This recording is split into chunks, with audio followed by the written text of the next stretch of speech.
We've got to get to the bottom of this, and in order to do that, we're gonna have to do some reading. Because when it comes to 2026 NHL Draft prospect Chase Reid, there is a conversation to have about where this guy goes in the draft. Reid is, by most accounts, the top-ranked prospect, consolidatedly speaking, on defense in this 2026 draft season. There are some other guys that have bubbled around the top spot as a defenseman. You've got Keaton Verhoff, you have other risers like Albert Smith and Carson Carrolls, but Chase Reid has been the guy who has been that number one defenseman for a while now. And when you look at his projection, Consolidated ranked number 3, Elite Prospects ranked number 3, Cam's consensus has him at 5, so does Craig Button. He is ranked 10th by Chris Peters, 3rd by McKeen's, 3rd by Daily Faceoff, and the rest of these lists have him in the, let's say, 4 to 5, some even have him at number 6, quite territory.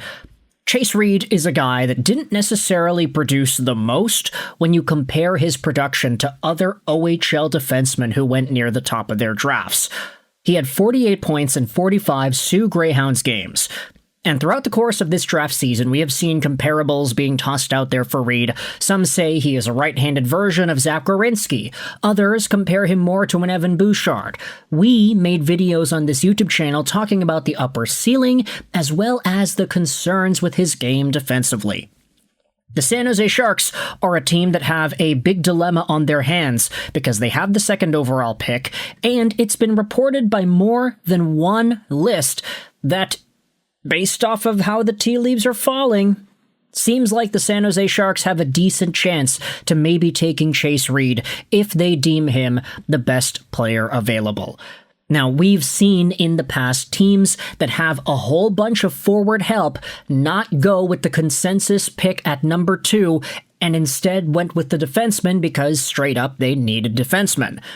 Simon Nemec back in 2022 was a victim of that exact mindset when the New Jersey Devils did not need to take a Cooley or a Wright at 2nd because they already had Hughes and Hischier, so they ended up taking the right-handed defenseman instead, even though nobody pegged Nemec as a 2nd overall talent. Could the Sharks do the same thing here with Chase Reid? Well, we already have Sharks beat reporters like Shang Pang on Sportsnet 650 yesterday talking about how the Sharks are going to go best player available if it just so happens that their best player available is either a Chase Reid or an Ivar Stenberg, whose consolidated ranking is number 2. Then they might lean with Reid if they see the ceiling being comparable between the two guys, because it's clear they need defensemen. Stenberg is another winger. They have a lot of really strong wingers already in their system.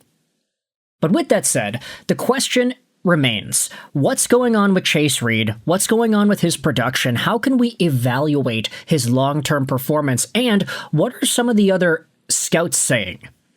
Let's head over to the Canucks subreddit, where a quote from Cam Robinson was posted about Chase Reid's OHL production. And then I also wanted to turn your attention to Simon St. Laurent's ranking on toursurlehockey.com, because St. Laurent, he's got Chase Reid all the way down there at number 4.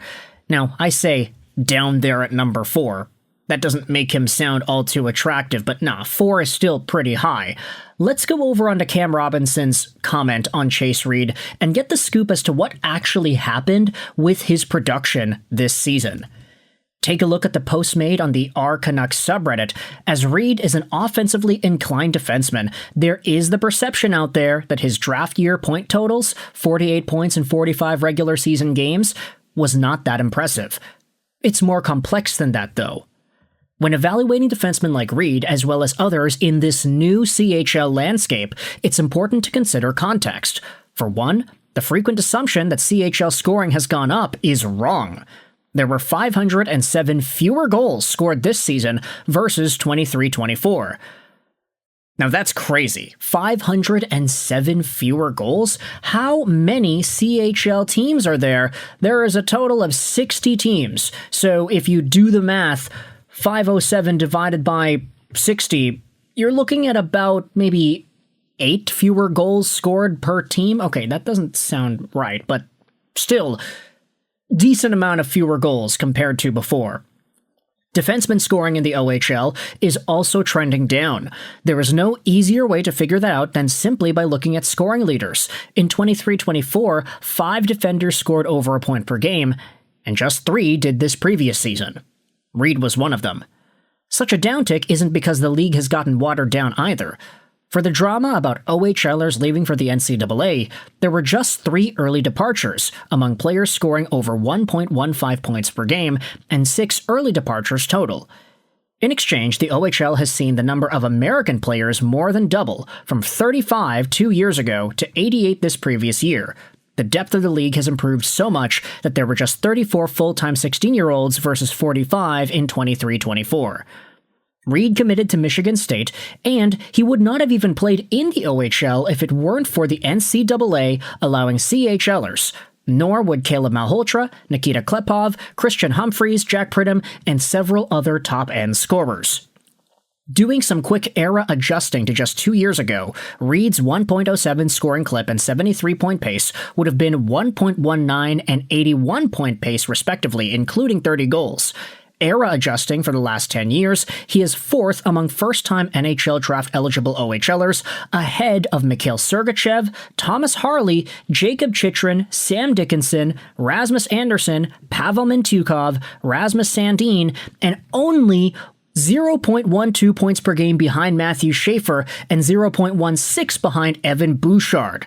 While it's too soon to say exactly what will be the new normal for the OHL and junior hockey as a whole, it's time to adjust your priors. Reid's production this season was more than adequate, and it's the sum of all his parts that makes him a worthy top 3 pick and a first overall contender in this draft class. Okay. Those are some pretty great numbers, and to really illustrate that point, talking about how defenseman scoring has gone down, yet Chase Reid was still able to be a point-per-game plus guy. I love the mathematics behind it all, too. If you mapped out Chase Reid's production to era-adjusted OHL seasons of the past, he would only be slightly behind Matthew Schaefer and Evan Bouchard, 2 guys that were dominant in the OHL as well. Meanwhile, let's head over onto Simon St. Laurent's latest draft rankings that were posted yesterday and read his assessment on Chase Reid, 6'2" right-shot D-man who is playing for the Sault Ste. Marie Greyhounds in the OHL the past 2 years. Reid is a brilliant offensive defenseman. His game is defined by a special ability, especially for D-men, to put the puck in the back of the net. He has an excellent wrist shot and can place the puck exactly where he wants it. Many of his goals come with a very satisfying visual bar-down snipe. The American defenseman is also more than a competent puck distributor. He is one of the better versions we have seen amongst defensemen in recent years when it comes to completing cross-ice passes on the power play. He's got great passing ability.